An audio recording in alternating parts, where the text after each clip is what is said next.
ಕೆಳಗಿನ ಪ್ರಶ್ನೆಗಳಿಗೆ ಅಥವಾ ಅಪೂರ್ಣ ಹೇಳಿಕೆಗಳಿಗೆ 4 ಆಯ್ಕೆಗಳನ್ನು ಕೊಡಲಾಗಿದೆ. ಸೂಕ್ತ ಉತ್ತರವನ್ನು ಆರಿಸಿ ಕ್ರಮಾಕ್ಷರದೊಂದಿಗೆ ಬರೆಯಿರಿ. 1ನೇ ಪ್ರಶ್ನೆ, ಸೊಗಸಾಗಿ ಪದವು ಈ ಅವ್ಯಯಕ್ಕೆ ಸೇರಿದೆ. ಉತ್ತರ ಸಾಮಾನ್ಯ ಅರ್ಥಕ ಅವ್ಯಯ. ಪ್ರಶ್ನೆ 2, ದ್ವಿತೀಯ ವಿಭಕ್ತಿಯ ಕಾರಕಾರ್ಥ. ಸರಿಯಾದ ಉತ್ತರ ಕರ್ಮಾರ್ಥ. 3ನೇ ಪ್ರಶ್ನೆ, ವನೌಷಧಿ ಪದವು ಈ ಸಂಧಿಗೆ ಉದಾಹರಣೆಯಾಗಿದೆ. ವನ ಪ್ಲಸ್ ಔಷಧಿ ವನೌಷಧಿ, ಇದು ವೃದ್ಧಿ ಸಂಧಿಗೆ ಉದಾಹರಣೆಯಾಗಿದೆ. ಮುಂದಿನ ಪ್ರಶ್ನೆ, ನೇಯ್ದ ವಸ್ತ್ರ ಪದವು ಈ ಸಮಾಸಕ್ಕೆ ಸೇರಿದೆ. ನೇಯ್ದುದು ಪ್ಲಸ್ ವಸ್ತ್ರ ನೇಯ್ದ ವಸ್ತ್ರ, ಇದು ಗಮಕ ಸಮಾಸಕ್ಕೆ ಉದಾಹರಣೆಯಾಗಿದೆ. ಪ್ರಶ್ನೆ 5, ಸ್ವತಂತ್ರ ವಾಕ್ಯಗಳಾಗಿ ನಿಲ್ಲಬಲ್ಲ ಅನೇಕ ಉಪವಾಕ್ಯಗಳೊಡನೆ ಒಂದು ಪೂರ್ಣಾಭಿಪ್ರಾಯದ ವಾಕ್ಯವಾಗಿದ್ದರೆ ಅದು. ಉತ್ತರ ಸಂಯೋಜಿತ ವಾಕ್ಯ. ಮುಂದಿನ ಪ್ರಶ್ನೆ, ಒಬ್ಬರು ಹೇಳಿದ ಮಾತನ್ನೇ ಯಥಾವತ್ತಾಗಿ ಬರೆಯುವಾಗ ಈ ಚಿಹ್ನೆಯನ್ನು ಬಳಸಲಾಗುವುದು. ಸರಿಯಾದ ಉತ್ತರ ಉದ್ಧರಣ ಚಿಹ್ನೆ. ಮುಖ್ಯ ಪ್ರಶ್ನೆ 2, ಸಂಬಂಧಿ ಪದವನ್ನು ಬರೆಯಿರಿ. ಪ್ರಶ್ನೆ 7, ಕಳುವ್ಯಾರೆ ಕಳುಹಿಸಿದ್ದಾರೆ ಸಕ್ಕಾರಿ ಸಕ್ಕರೆ. 8ನೇ ಪ್ರಶ್ನೆ, ಅರ್ಕ ಎಕ್ಕ ಕುಟಾರ ಕೊಡಲಿ, ಇದು ತತ್ಸಮ ತದ್ಭವ. 9ನೇ ಪ್ರಶ್ನೆ, ಹಾಡಲಿ ವಿದ್ಯಾರ್ಥಕ ಹಾಡನು ನಿಷೇಧಾರ್ಥಕ ಕ್ರಿಯಾಪದ. 10ನೇ ಪ್ರಶ್ನೆ, ಕೆನೆ ಮೊಸರು ಜೋಡು ನುಡಿ, ಮೊಟ್ಟ ಮೊದಲು ದ್ವಿರುಕ್ತಿ. ಮುಂದಿನ ಮುಖ್ಯ ಪ್ರಶ್ನೆ, ಒಂದು ವಾಕ್ಯದಲ್ಲಿ ಉತ್ತರ ಬರೆಯಿರಿ. ಒಟ್ಟು 7 ಪ್ರಶ್ನೆಗಳು. ಮೊದಲ 4 ಪ್ರಶ್ನೆಗಳು ಗದ್ಯ ಭಾಗದಿಂದ, ನಂತರದ 2 ಪ್ರಶ್ನೆಗಳು ಪದ್ಯ ಭಾಗದಿಂದ, ನಂತರದ 1 ಪ್ರಶ್ನೆ ಪೂರಕ ಪಾಠದಿಂದ ಬಂದಿರುತ್ತದೆ. 11ನೇ ಪ್ರಶ್ನೆ, ನೆಲ್ಸನ್ ರವರ ಮೂರ್ತಿ ಇರುವ ಸ್ಥಳದ ಹೆಸರೇನು? ಸರಿಯಾದ ಉತ್ತರ ಟ್ರಾಫಲ್ಗಾರ್ ಸ್ಕ್ವೇರ್. 12ನೇ ಪ್ರಶ್ನೆ, ಉಪದೇಶ ಯಾರ ಕಿವಿಗೆ ನಾಟುವುದಿಲ್ಲ? ರಾಜರ ಮನೆತನದಲ್ಲಿ ಹುಟ್ಟಿದವರ ಕಿವಿಗೆ ಉಪದೇಶ ನಾಟುವುದಿಲ್ಲ. ಪ್ರಶ್ನೆ 13, ನೈಮಿತ್ತಿಕನು ಸುಕುಮಾರಸ್ವಾಮಿಯ ಬಗ್ಗೆ ಏನು ಹೇಳಿದನು? ಎಂದು ಈತನು ಋಷಿಗಳನ್ನು ನೋಡುವನೋ ಅಂದು ತಪಸ್ಸಿಗೆ ಹೋಗುತ್ತಾನೆ ಎಂದು ಹೇಳಿದನು. ಪ್ರಶ್ನೆ 14, ರಾಹಿಲನು ತುರ್ತು ಪರಿಸ್ಥಿತಿ ನಿರ್ವಹಣೆಗೆ ಭದ್ರವಾಗಿ ಹಿಡಿದುಕೊಂಡಿದ್ದೇನು? ಶಸ್ತ್ರಚಿಕಿತ್ಸಾ ಸಾಮಾನುಗಳ ಪೆಟ್ಟಿಗೆಯನ್ನು ಭದ್ರವಾಗಿ ಹಿಡಿದುಕೊಂಡನು. ಪ್ರಶ್ನೆ 15, ಕುವೆಂಪುರವರು ನೋಡಿದ ಅಡಕೆಯ ತೋಟ ಎಲ್ಲಿದೆ? ಕವಿಯು ನೋಡಿದ ಅಡಕೆಯ ತೋಟ ವನದ ಅಂಚಿನಲ್ಲಿದೆ. ಪ್ರಶ್ನೆ 16, ದ್ರೋಣನು ಪರಶುರಾಮರ ಬಳಿಗೆ ಏಕೆ ಬಂದನು? ದ್ರೋಣನು ಪರಶುರಾಮರಿಗೆ ದ್ರವ್ಯವನ್ನು ಅಥವಾ ಹಣವನ್ನು ಬೇಡುವುದಕ್ಕಾಗಿ ಬಂದನು. ಮುಂದಿನ ಪ್ರಶ್ನೆ, ಪೆರಿಯಾರ್ ಅವರು ಹುಟ್ಟುಹಾಕಿದ ಸಂಘಟನೆಯ ಹೆಸರೇನು? ಪೆರಿಯಾರ್ ಅವರು ಹುಟ್ಟುಹಾಕಿದ ಸಂಘಟನೆ ಹೆಸರು ದ್ರಾವಿಡ ಕಳಗಂ. ಮುಂದಿನ ಮುಖ್ಯ ಪ್ರಶ್ನೆ, 3 ಅಥವಾ 4 ವಾಕ್ಯಗಳಲ್ಲಿ ಉತ್ತರ ಬರೆಯಿರಿ. ಪ್ರಶ್ನೆ 18, ಲಕ್ಷ್ಮಣನು ಅಣ್ಣನನ್ನು ಹೇಗೆ ಸಂತೈಸಿದನು? ಲಕ್ಷ್ಮಣನು ಸೀತೆಗಾಗಿ ಪರಿತಪಿಸುತ್ತಿದ್ದ ಅಣ್ಣನಾದ ರಾಮನನ್ನು, ತಾಳಿಕೋ ಅಣ್ಣ ತಾಳಿಕೋ, ಸೂರ್ಯನೇ ತೇಜಗೆಡಲು ಕಾಂತಿಯನ್ನು ನೀಡುವವರು ಯಾರು?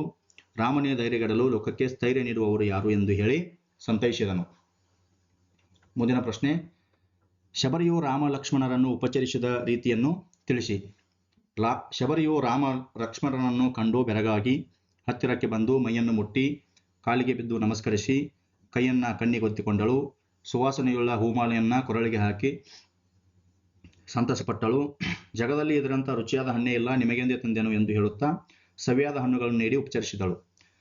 ಪ್ರಶ್ನೆ ಸಂಖ್ಯೆ 20, ನಾಲ್ವಡಿ ಕೃಷ್ಣರಾಜ ಒಡೆಯರ ಕಾಲದಲ್ಲಿ ಯಾವ ಯಾವ ಕ್ಷೇತ್ರಗಳು ಸ್ವಯಂ ಆಡಳಿತ ಕ್ಷೇತ್ರಗಳಾದವು?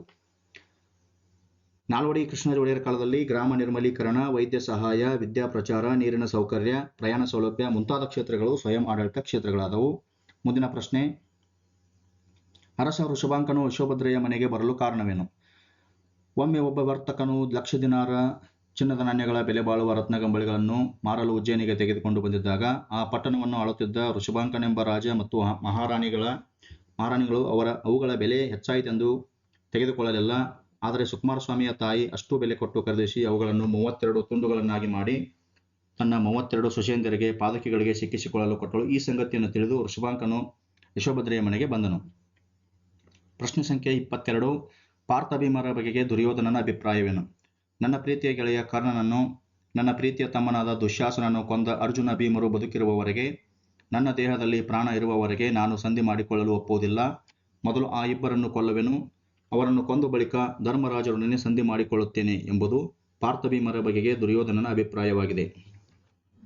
ಮುಂದಿನ ಪ್ರಶ್ನೆ, ಪರಶುರಾಮನು ದ್ರೋಣರಿಗೆ ಮಣ್ಣಿನ ಪಾತ್ರೆಯಲ್ಲಿ ಅರ್ಘ್ಯವನ್ನು ಕೊಡಲು ಕಾರಣವೇನು? ಪರಶುರಾಮನು ತನ್ನಲ್ಲಿದ್ದ ಎಲ್ಲ ಬೇಡಿದವರಿಗೆ ದಾನ ಮಾಡಿದ್ದರಿಂದ ಆತನ ಬಳಿ ಬಿಲ್ಲು ಬಾಣಗಳಲ್ಲದೆ ಬೇರೇನೂ ಇರಲಿಲ್ಲ. ಆ ಸಂದರ್ಭದಲ್ಲಿ ದ್ರೋಣನು ಅಶ್ವತ್ಥಾಮನ ಜೊತೆಯಲ್ಲಿ ಏನಾದರೂ ದ್ರವ್ಯ ಬೇಡಲೆಂದು ಪರಶುರಾಮನ ಬಳಿಗೆ ಬಂದನು. ಆಗ ಪರಶುರಾಮನು ತನ್ನ ಬಳಿ ಚಿನ್ನದ ಪಾತ್ರೆಗಳು ಇಲ್ಲದುದರಿಂದ ದ್ರೋಣರಿಗೆ ಮಣ್ಣಿನ ಪಾತ್ರೆಯಲ್ಲಿಯೇ ಅರ್ಘ್ಯವನ್ನು ಕೊಟ್ಟು ಪೂಜಿಸಿದನು. ಪ್ರಶ್ನೆ ಸಂಖ್ಯೆ 24. ಅಂಟು ದಿಸ್ ಲಾಸ್ಟ್ ಕೃತಿ ಗಾಂಧೀಜಿಯವರ ಮೇಲೆ ಯಾವ ಪರಿಣಾಮ ಬೀರಿತು? ರಸ್ಕಿನ್ ರವರ ಅಂಟು ದಿಸ್ ಲಾಸ್ಟ್ ಎಂಬ ಪುಸ್ತಕವನ್ನು ಓದಲು ಪ್ರಾರಂಭಿಸಿದುದೇ ತಡ. ಅದನ್ನು ಕೆಳಗಿಳಿಸಲು ಅವರಿಗೆ ಸಾಧ್ಯವಾಗಲಿಲ್ಲ. ಅದು ಅವರ ಮನಸ್ಸನ್ನು ಸೆರೆ ಹಿಡಿತು. ಆ ಪುಸ್ತಕದಲ್ಲಿ ಹೇಳಿದ್ದ ಧ್ಯೇಯಗಳಿಗನುಸಾರವಾಗಿ ನನ್ನ ಜೀವನವನ್ನು ಬದಲಾಯಿಸಿಕೊಳ್ಳಬೇಕೆಂದು ಅವರು ನಿರ್ಣಯಿಸಿದರು. ಅವರು ಓದಿದ ಕೆಲವು ಪುಸ್ತಕಗಳ ಪೈಕಿ ಬಾಳಿನಲ್ಲಿ ತಕ್ಷಣ ಪರಿಣಾಮಕಾರಿಯಾದ ಬದಲಾವಣೆಯನ್ನು ಮಾಡಿದುದು ಅಂಟು ದಿಸ್ ಲಾಸ್ಟ್ ಎಂಬ ಪುಸ್ತಕ. ಅನಂತರ ಅವರು ಆ ಪುಸ್ತಕವನ್ನು ಸರ್ವೋದಯ ಎಂಬ ಹೆಸರಿನಿಂದ ಗುಜರಾತಿ ಭಾಷೆಗೆ ಅನುವಾದ ಮಾಡಿದರು. ಪ್ರಶ್ನೆ ಸಂಖ್ಯೆ 25. ಬಾಲಕ ಭಗತ್ ಸಿಂಗ್ನ ತಾಯಿ ಕಣ್ಣುಗಳಿಂದ ಧಾರಾಕಾರವಾಗಿ ನೀರು ಹರಿಯಲು ಕಾರಣವೇನು? ಎಲ್ಲ ಮಕ್ಕಳು ಸಂಜೆ ಶಾಲೆಯಿಂದ ಮನೆಗೆ ಬಂದಿದ್ದರು. ಆದರೆ 12 ವರ್ಷದ ಬಾಲಕ ಮಾತ್ರ ಮನೆಗೆ ಬಂದಿರಲಿಲ್ಲ. ಅವನ ತಂದೆ ತಾಯಿಯರಿಗೆ, ಕುಟುಂಬದ ಇತರ ಸದಸ್ಯರಿಗೆ ಬಹಳ ಆತಂಕವಾಯಿತು. ಸಂಜೆ ತಡವಾಗಿ ಬಾಲಕ ಮನೆಯೊಳಕ್ಕೆ ಕಾಲಿಟ್ಟ. ಅವನ ತಂಗಿ ಕೂಗಿಕೊಂಡಳು, ವಿರಾಜಿ ಬಂದ, ವಿರಾಜಿ ಬಂದ. ಅವನಮ್ಮ ಓಡಿ ಬಂದು ಬಾಲಕನನ್ನು ಬಿಗಿಯಾಗಿ ಅಪ್ಪಿದಳು. ತಾಯಿಯ ಕಣ್ಣುಗಳಿಂದ ನೀರು ಧಾರಾಕಾರವಾಗಿ ಹರಿಯತೊಡಗಿತ್ತು. ಮುಂದಿನ ಪ್ರಶ್ನೆ. ವಸಂತ ಮುಖ ತೋರಲೆಲ್ಲ ಕವನದಲ್ಲಿ ಪ್ರಕೃತಿಯ ಸಂಭ್ರಮ ಹೇಗೆ ವ್ಯಕ್ತವಾಗಿದೆ? ಮಾವಿನ ಮರಗಳು ಮೈತುಂಬಿ ನಿಂತಿವೆ, ಹಕ್ಕಿಗಳು ರೆಕ್ಕೆ ಬಿಚ್ಚಿ ಹಾರುತ್ತಿವೆ, ಕೋಗಿಲೆಗಳು ಮನದುಂಬಿ ಇಂಪಾಗಿ ಹಾಡುತ್ತಿವೆ, ಕಡಲು ಉಕ್ಕಿ ಹರಿಯುತ್ತಿದೆ, ಮಲ್ಲಿಗೆ ಹೂವು ಮುಗುಳ್ನಗೆ ಬೀರಿದೆ, ಹೊಳೆಯುವ ರಂಗೋಲಿಯಲ್ಲಿ ಬಾಲರವಿ ತಳತಳಿಸುತ್ತಿದ್ದಾನೆ. ಈ ರೀತಿ ವಸಂತ ಮುಖ ತೋರಲಿಲ್ಲ ಕವನದಲ್ಲಿ ಪ್ರಕೃತಿಯ ಸಂಭ್ರಮ ವ್ಯಕ್ತವಾಗಿದೆ. ಪ್ರಶ್ನೆ ಸಂಖ್ಯೆ 27. ಮಲೆನಾಡಿನಲ್ಲಿ ದೀಪದ ಬತ್ತಿಯ ಸಮಸ್ಯೆಯನ್ನು ಹೇಗೆ ಪರಿಹರಿಸಿಕೊಳ್ಳಲಾಯಿತು? ಪಶ್ಚಿಮ ಘಟ್ಟದ ಕಾಡುಗಳಲ್ಲಿ ತೊಡಕಲು ಕುಡಿ ಎಂಬ ಬೂದು ಬಣ್ಣದ ಗಿಡದ ಎಳೆಯ ಕುಡಿ ಸಂಗ್ರಹಿಸಿ ಒಣಗಿಸಿ ಡಬ್ಬದಲ್ಲಿ ಶೇಖರಿಸಿ ಇಡಲಾಗುತ್ತಿತ್ತು. ಒಣಗಿದ ಕುಡಿಯನ್ನು ಎಣ್ಣೆಯಲ್ಲಿ ಅದ್ದಿ ನಿತ್ಯ ಆರತಿಗೆ ಬಳಸಲಾಗುತ್ತಿತ್ತು. ಇದು ಎಣ್ಣೆಯನ್ನು ಹತ್ತಿಯಂತೆ ಹೀರಿಕೊಂಡು ದೀಪ ಉರಿಯಲು ಸಹಾಯಕವಾಗಿತ್ತು. ನಾಗಸಂಪಿಗೆ ಬೀಜಗಳನ್ನು ಕುಟ್ಟಿ ಚಿಕ್ಕ ಚಿಕ್ಕ ಉಂಡೆಗಳನ್ನು ಕಟ್ಟಿ ಉರಿಸಲಾಗುತ್ತಿತ್ತು. ಇದಲ್ಲದೆ ಅಡಿಕೆ ತೋಟಗಳ ಅಂಚಿನಲ್ಲಿ ಬೆಳೆಯುತ್ತಿದ್ದ ಜವಾರಿ ಹತ್ತಿ ಗಿಡಗಳ ಹತ್ತಿಯನ್ನು ದೀಪಕ್ಕೆ ಬಳಸುವ ಮೂಲಕ ಮಲೆನಾಡಿನಲ್ಲಿ ದೀಪದ ಬತ್ತಿಯ ಸಮಸ್ಯೆಯನ್ನು ಪರಿಹರಿಸಿಕೊಳ್ಳಲಾಯಿತು. ಮುಂದಿನ ಮುಖ್ಯ ಪ್ರಶ್ನೆ. ಕವಿಗಳ ಸಾಹಿತಿಗಳ ಜನ್ಮ, ಸ್ಥಳ, ಕಾಲ, ಕೃತಿ ಮತ್ತು ಬಿರುದು ಅಥವಾ ಪ್ರಶಸ್ತಿಗಳನ್ನು ಕುರಿತು ವಾಕ್ಯ ರೂಪದಲ್ಲಿ ಬರೆಯಿರಿ. 2 ಪ್ರಶ್ನೆಗಳು ಇರುತ್ತವೆ, ಒಂದು ಗದ್ಯ ಭಾಗದಿಂದ ಮತ್ತೊಂದು ಪದ್ಯ ಭಾಗದಿಂದ. 28ನೇ ಪ್ರಶ್ನೆ. ವಿಕ್ರು ಗೋಕಾಕ್ ವಿನಾಯಕ ಕಾವ್ಯನಾಮದಿಂದ ಪ್ರಸಿದ್ಧರಾಗಿರುವ ವಿನಾಯಕ ಕೃಷ್ಣ ಗೋಕಾಕ್ ಸಾಮಾನ್ಯ ಶಕ 1909 ಹಾವೇರಿ ಜಿಲ್ಲೆಯ ಸವಣೂರಿನಲ್ಲಿ ಜನಿಸಿದರು. ಇವರ ಪ್ರಮುಖ ಕೃತಿಗಳು ಸಮುದ್ರ ಗೀತೆಗಳು, ಪಯಣ, ಉಗಮ, ಇಜ್ಜೋಡು, ಸಮರಸವೇ ಜೀವನ, ಭಾರತ ಸಿಂಧು ರಶ್ಮಿ ಮುಂತಾದವುಗಳು. ಇವರಿಗೆ ಕೇಂದ್ರ ಸಾಹಿತ್ಯ ಅಕಾಡೆಮಿ ಪ್ರಶಸ್ತಿ, ಕರ್ನಾಟಕ ವಿಶ್ವವಿದ್ಯಾಲಯದ ಗೌರವ ಡಾಕ್ಟರೇಟ್, ಬೆಂಗಳೂರು ವಿಶ್ವವಿದ್ಯಾನಿಲಯದ ಗೌರವ ಡಿಲಿಟ್, ಸಮಗ್ರ ಸಾಹಿತ್ಯಕ್ಕಾಗಿ ಜ್ಞಾನಪೀಠ ಪ್ರಶಸ್ತಿ, ಭಾರತ ಸರ್ಕಾರ ಪದ್ಮಶ್ರೀ ಮುಂತಾದ ಪ್ರಶಸ್ತಿ ಪುರಸ್ಕಾರಗಳು ಲಭಿಸಿವೆ. 29 ಪ್ರಶ್ನೆ. ಕುವೆಂಪು ಕವಿ ಪರಿಚಯ. ಸಾಮಾನ್ಯ ಶಕ 1904 ಡಿಸೆಂಬರ್ 29ರಲ್ಲಿ ಶಿವಮೊಗ್ಗ ಜಿಲ್ಲೆಯ ತೀರ್ಥಹಳ್ಳಿ ತಾಲೂಕಿನ ಕೊಪ್ಪಳ್ಳಿಯಲ್ಲಿ ಜನಿಸಿದರು. ಇವರ ಪ್ರಮುಖ ಕೃತಿಗಳು ಕೊಳಲು, ಪಾಂಚಜನ್ಯ, ಪ್ರೇಮ ಕಾಶ್ಮೀರ, ಪಕ್ಷಿ ಕಾಶಿ, ಕಾನೂರು ಹೆಗ್ಗಡತಿ, ಮಲೆಗಳಲ್ಲಿ ಮದುಮಗಳು, ಜಲಗಾರ, ಯಮನ ಸೋಲು ಮುಂತಾದವು. ಇವರಿಗೆ ಕೇಂದ್ರ ಸಾಹಿತ್ಯ ಅಕಾಡೆಮಿ ಪ್ರಶಸ್ತಿ, ಭಾರತೀಯ ಜ್ಞಾನಪೀಠ ಪ್ರಶಸ್ತಿ, ರಾಷ್ಟ್ರಕವಿ ಪ್ರಶಸ್ತಿ, ಪಂಪ ಪ್ರಶಸ್ತಿ, ಕರ್ನಾಟಕ ರತ್ನ ಪ್ರಶಸ್ತಿ, ಪದ್ಮವಿಭೂಷಣ ಪ್ರಶಸ್ತಿಗಳು ಲಭಿಸಿವೆ. ಮುಂದಿನ ಮುಖ್ಯ ಪ್ರಶ್ನೆ. ಕೆಳಗಿನ ಪದ್ಯ ಭಾಗಕ್ಕೆ ಪ್ರಸ್ತಾರ ಹಾಕಿ ಘನ ವಿಭಾಗ ಮಾಡಿ ಛಂದಸ್ಸಿನ ಹೆಸರನ್ನು ಬರೆಯಿರಿ. 2 ಸಾಲನ್ನು ಕೊಟ್ಟಿದ್ದಾರೆ, ಹಾಗಾಗಿ ಇದು ಕಂದ ಪದ್ಯವಾಗುತ್ತದೆ. ಪ್ರಸ್ತಾರ ಹಾಕಿದರೆ 1 ಅಂಕ, ಘನ ವಿಭಾಗ ಮಾಡಿದರೆ 1 ಅಂಕ, ಛಂದಸ್ಸಿನ ಹೆಸರನ್ನು ಬರೆದರೆ 1 ಅಂಕ. ಕಂದ ಪದ್ಯ. ಮುಂದಿನ ಮುಖ್ಯ ಪ್ರಶ್ನೆ.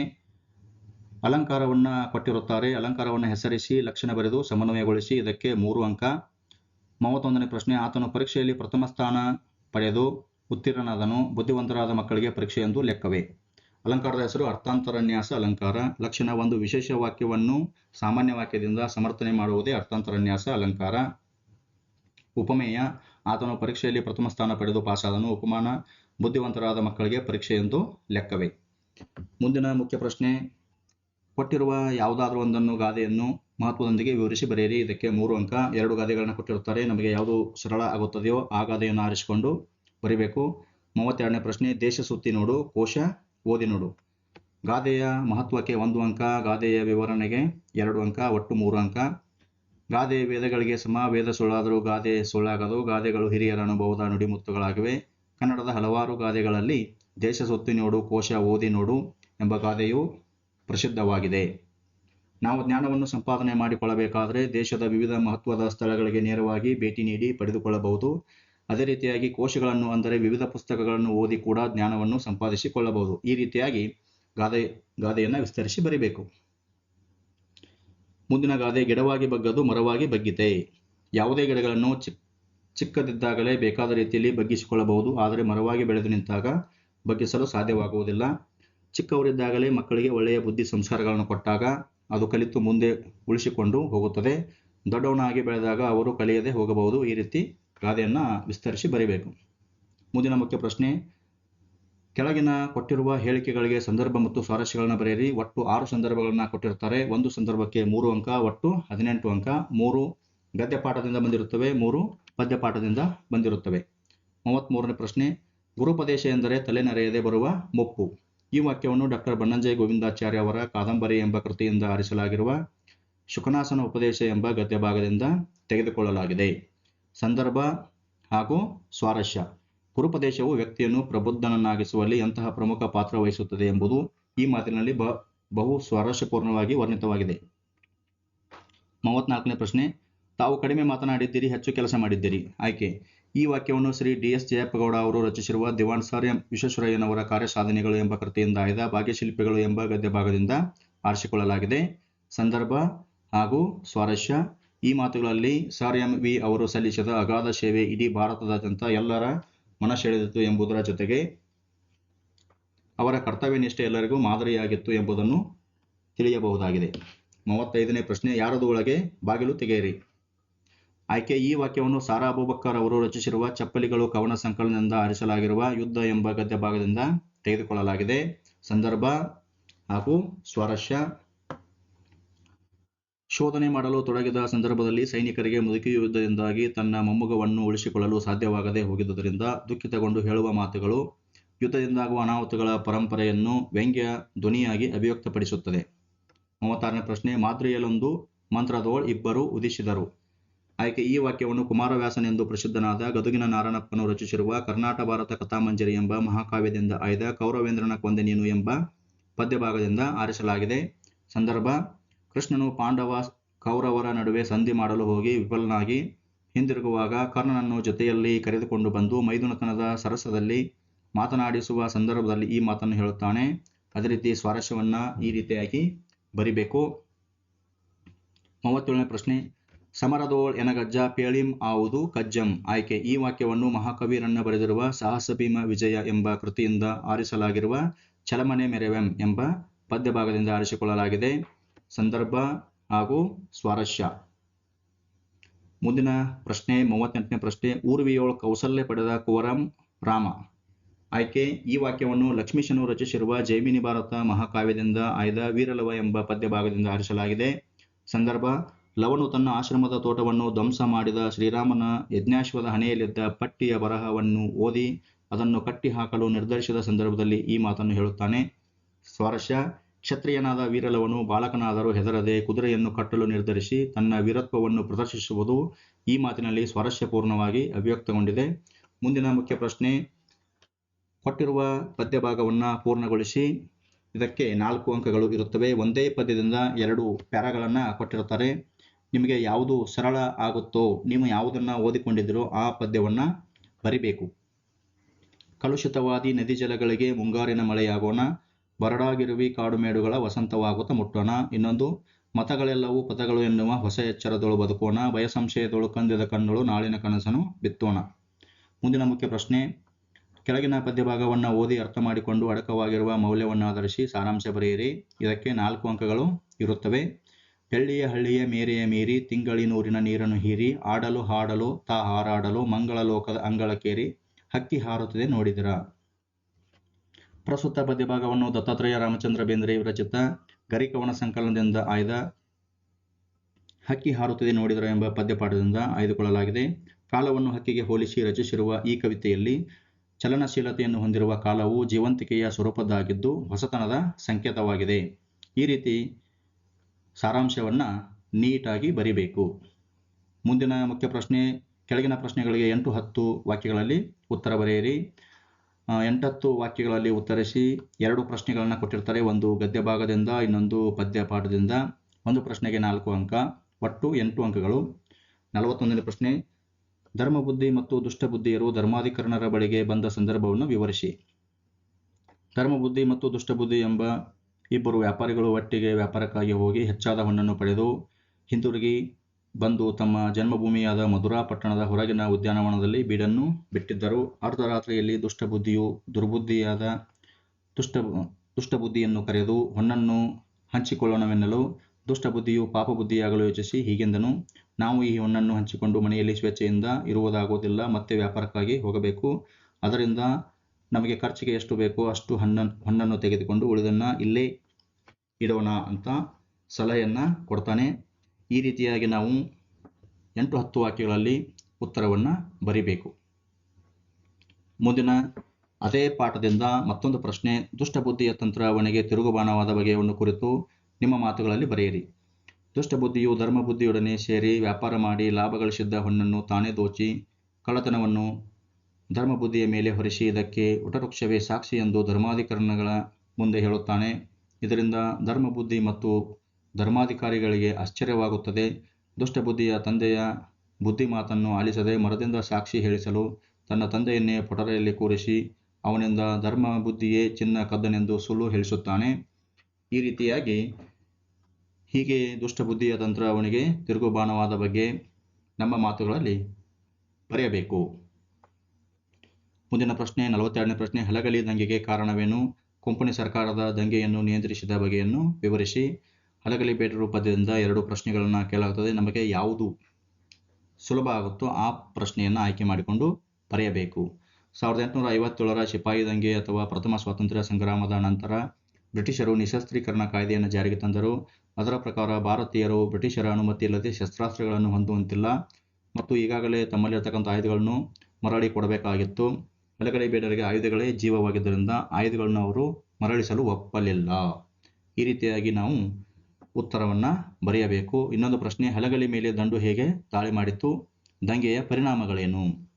1857ರ ಸಿಪಾಯಿ ದಂಗೆ ಅಥವಾ ಪ್ರಥಮ ಸ್ವಾತಂತ್ರ್ಯ ಸಂಗ್ರಾಮದ ನಂತರ ಬ್ರಿಟಿಷರು ನಿಶಸ್ತ್ರೀಕರಣ ಕಾಯ್ದೆಯನ್ನು ಜಾರಿಗೆ ತಂದರು. ಇದರ ಪ್ರಕಾರ ಬ್ರಿಟಿಷರ ಅನುಮತಿ ಇಲ್ಲದೆ ಶಸ್ತ್ರಾಸ್ತ್ರಗಳನ್ನು ಹೊಂದುವಂತಿಲ್ಲ, ತಮ್ಮಲ್ಲಿರುವ ಆಯುಧಗಳನ್ನು ಮರಳಿ ಕೊಡಬೇಕಾಗಿತ್ತು. ಹಲಗಲಿಯ ಬೇಡರ ಹತ್ತಿರ ಆಯುಧಗಳನ್ನು ತೆಗೆದುಕೊಳ್ಳಲು ಬಂದಂತಹ ಕಾರಕೂನನ ಕಪಾಲಕ್ಕೆ ಹೊಡೆದರು. ಹೀಗಾಗಿ ಹಲಗಲಿಗೆ ಬ್ರಿಟಿಷರ ದಂಡು ಬಂದಿತ್ತು. ಬ್ರಿಟಿಷರು ಬಂದು ಹಲಗಲಿಯ ಮೇಲೆ ದಾಳಿ ಮಾಡಿ ಕೊಡಲಿ, ಕೋರೆ, ಕೊಡ, ಕಬ್ಬಿಣ, ಮೊಸರು, ಬೆಣ್ಣೆ, ಹಾಲು, ಉಪ್ಪು, ಎಣ್ಣೆ, ಅರಿಶಿನ, ಜೀರಿಗೆ, ಅಕ್ಕಿ, ಸಕ್ಕರೆ, ಬೆಲ್ಲ, ಗಂಗಳ, ಬಿಂದಿಗೆ, ಮಂಗಳ ಸೂತ್ರ, ಬೀಸುವ ಕಲ್ಲು ಮೊದಲಾದ ಪದಾರ್ಥಗಳನ್ನು ಲೂಟಿ ಮಾಡಿದರು ಹಾಗೂ ಇಡೀ ಹಲಗಲಿ ಊರಿಗೆ ಬೆಂಕಿ ಇಟ್ಟು ಗುರುತೇ ಸಿಗದಂತೆ ಬೂದಿ ಮಾಡಿದರು. ಮುಂದಿನ ಮುಖ್ಯ ಪ್ರಶ್ನೆ, ಕೆಳಗಿನ ಗದ್ಯ ಭಾಗವನ್ನು ಮನಸ್ಸಿನಲ್ಲಿ ಓದಿಕೊಂಡು ಕೊಟ್ಟಿರುವ ಪ್ರಶ್ನೆಗಳಿಗೆ ಉತ್ತರ ಬರೆಯಿರಿ. ಈ ಪ್ಯಾರಾಗ್ರಾಫ್ ಓದ್ಕೊಂಡು ಇದಕ್ಕೆ 2 ಪ್ರಶ್ನೆಗಳನ್ನು ಕೊಟ್ಟಿರುತ್ತಾರೆ.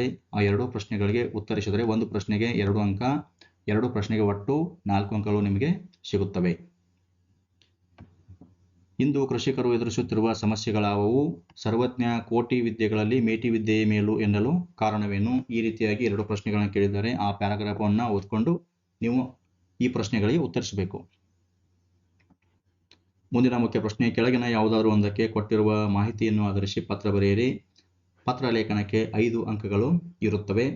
44ನೇ ಪ್ರಶ್ನೆ, ನಿಮ್ಮನ್ನು ಹಂಪಾಪುರದ ನಿವಾಸಿ ಪೂರ್ಣ ಎಂದು ಭಾವಿಸಿಕೊಂಡು ಮೈಸೂರಿನ ಕೃಷ್ಣರಾಜೇಂದ್ರ ಮೃಗಾಲಯದ ಭೇಟಿಗೆ ಸಮಯಾವಕಾಶವನ್ನು ಕೋರಿ ಮೃಗಾಲಯದ ವ್ಯವಸ್ಥಾಪಕರಿಗೆ ಪತ್ರವನ್ನು ಬರೆಯಿರಿ. ಪತ್ರದ ಹಂತಗಳು ಇವರಿಂದ, ಇವರಿಗೆ, ಮಾನ್ಯರೇ, ವಿಷಯ,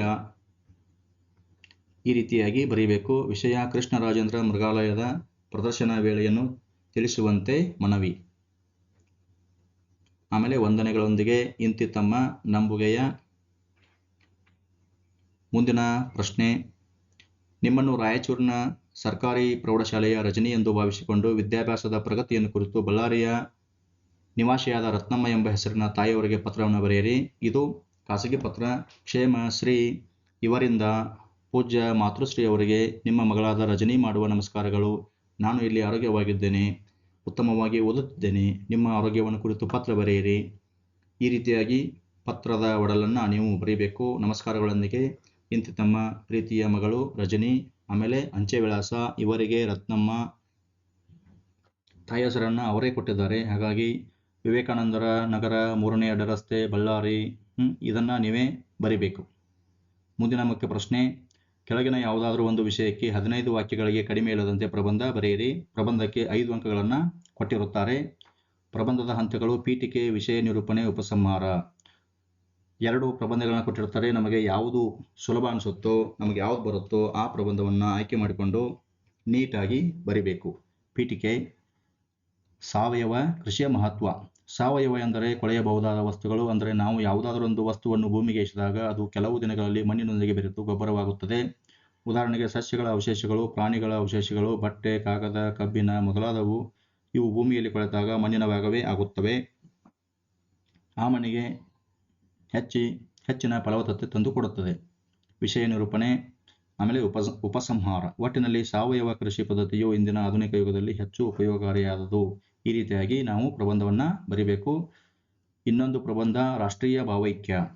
ಪೀಠಿಕೆ: ಭಾರತವು ಅನೇಕ ಜನಾಂಗಗಳು, ಪಂಗಡಗಳು ಇರುವಂತಹ ಒಂದು ವಿಶಾಲ ರಾಷ್ಟ್ರ. ಇಲ್ಲಿ ವಿವಿಧ ಭಾಷೆ, ಸಂಸ್ಕೃತಿ, ಧರ್ಮ, ಜಾತಿಗಳ ಜನರು ತಮ್ಮ ವಿವಿಧತೆಯನ್ನು ಮರೆತು ನಾವೆಲ್ಲರೂ ಭಾರತೀಯರು ಎಂಬ ರಾಷ್ಟ್ರೀಯ ಮನೋಭಾವನೆಯನ್ನು ಹೊಂದಿರುವುದೇ ರಾಷ್ಟ್ರೀಯ ಭಾವೈಕ್ಯತೆ. ವಿಷಯ ನಿರೂಪಣೆ: ಭಾರತವು ವಿವಿಧ ಧರ್ಮ, ಭಾಷೆ, ಬುಡಕಟ್ಟು ಜನಾಂಗಗಳನ್ನು ಹೊಂದಿದ್ದು ದೇಶದ ಯಾವುದೇ ಮೂಲೆಗೆ ಹೋದರೂ ಅಲ್ಲಿ ವೈವಿಧ್ಯತೆಯನ್ನು ಕಾಣುತ್ತೇವೆ. ಏಕೆಂದರೆ ಭಾರತೀಯ ನಾಗರಿಕತೆಯು ಯಾವಾಗಲೂ ಧಾರ್ಮಿಕ ಹಾಗೂ ನೈತಿಕ ತಳಹದಿಯ ಮೇಲೆ ಚಲಿಸುತ್ತದೆ. ದೇಶದ ಎಲ್ಲ ಭಾಗಗಳಲ್ಲಿಯೂ ಸಾಂಸ್ಕೃತಿಕ ಮತ್ತು ಮಾರ್ಗದ ಒಕ್ಕಟ್ಟು ಹಾಗೂ ದೃಷ್ಟಿಕೋನವು ಧರ್ಮ, ನಂಬಿಕೆ ಮತ್ತು ಆಚರಣೆಗಳಲ್ಲಿ ವಿಶಾಲ ವೈವಿಧ್ಯತೆಯನ್ನು ಹೊಂದಿದೆ. ಉಪಸಂಹಾರ: ಇತ್ತೀಚೆಗೆ ಭಾರತೀಯ ಸಂಸ್ಕೃತಿಯು ಪ್ರಗತಿ ಹಾಗೂ ಬದಲಾವಣೆಯ ಹಂತದಲ್ಲಿದೆ. ವಿಜ್ಞಾನ ತಂತ್ರಜ್ಞಾನದ ಅಭಿವೃದ್ಧಿಯ ಗಾಳಿಯು ಇಡೀ ವಿಶ್ವವನ್ನೇ ನಡುಗಿಸುತ್ತಿದೆ. ಆದರೆ ಭಾರತೀಯರಾದ ನಾವು ಮಾತ್ರ ನಮ್ಮ ನೆರೆಹೊರೆಯ ರಾಷ್ಟ್ರಗಳೊಂದಿಗೆ ಪ್ರೀತಿ ಹಾಗೂ ಸೌಹಾರ್ದತೆಯಿಂದ ನಡೆದುಕೊಳ್ಳುತ್ತಾ ನಮ್ಮ ದೇಶದ ಏಕತೆಯನ್ನು ಎತ್ತಿ ಹಿಡಿಯುತ್ತಿದ್ದೇವೆ. ಈ ರೀತಿಯಾಗಿ ಪ್ರಬಂಧವನ್ನು ಬರಿಬೇಕು. ಮುಂದೆ ಬರ್ತಕ್ಕಂತಹ ವಾರ್ಷಿಕ ಪರೀಕ್ಷೆಗೆ ಚೆನ್ನಾಗಿ ತಯಾರಿ ಮಾಡಿ ಅಂತ ಹೇಳ್ತಾ ಇಲ್ಲಿಗೆ ಈ ಪ್ರಶ್ನೆ ಪತ್ರಿಕೆಯ ಉತ್ತರಗಳನ್ನು ಮುಗಿಸುತ್ತಿದ್ದೇನೆ. ಎಲ್ಲರಿಗೂ ಒಳ್ಳೆಯದಾಗಲಿ.